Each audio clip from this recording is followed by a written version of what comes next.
Bonjour, j'ai pas mal suivi les Jeux paralympiques et ils m'ont fait du bien. Moments spectaculaires, émouvants, édifiants. Moments de grâce où le handicap n'est ni occulté ni exhibé de façon misérabiliste. Il devient pour un temps un fait, une contrainte, presque un moyen pour concourir. Il ne s'agit surtout pas de nier la réalité des souffrances et peines, ni l'isolement ou le rejet que subissent encore partout dans le monde trop de personnes porteuses de handicap. Mais dans de tels jeux, justement, le handicap a un statut à part, paradoxal. Il est la cause de l'événement et lui confère son supplément d'âme. Loin de nier leurs déficiences, les athlètes les assument. Elles sont d'ailleurs évaluées précisément pour donner le droit de concourir dans la catégorie correspondante. Les concurrents en font le socle de leurs exploits en nous montrant à quel point ils peuvent les dépasser.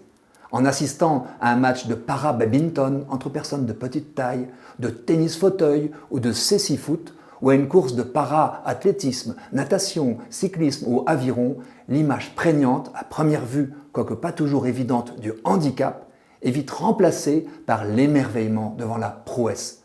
Comment fait-on pour virevolter ainsi, pour dribbler à l'oreille sans voir la balle, pour pédaler à la seule force de ses bras ou pour nager sans bras, etc.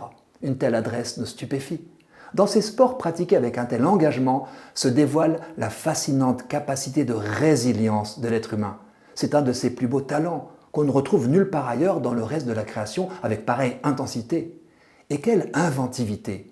On doit les disciplines paralympiques à ceux qui ont adapté les règles des sports pour valides à des personnes souffrant de déficiences souvent sévères, membres manquants, cécité, paralysie, infirmité motrice, spina bifida, séquelles d'accidents vasculaires, de blessures de guerre, de graves maladies comme la poliomyélite. En plus des règles adaptées, des accessoires innovants ont été conçus pour certains sports. Lame en fibre de carbone pour les athlètes amputés, vélo à bras pour les cyclistes paraplégiques. On a aussi créé des sports comme la boccia.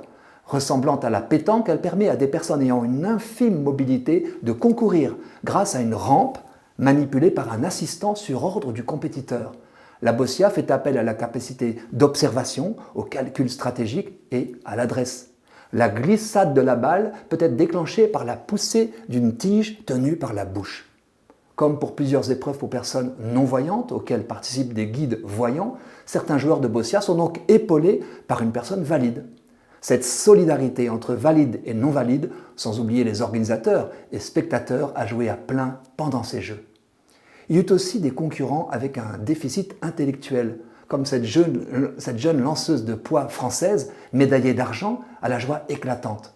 Ce fut donc un hymne à l'humanité, une fête de la dignité, qui a fait oublier à quel point nos sociétés tendent encore à rejeter les personnes hors normes, notamment avant la naissance. Si de tels jeux pouvaient durablement faire changer nos regards, ce serait le prolongement d'une bonne nouvelle.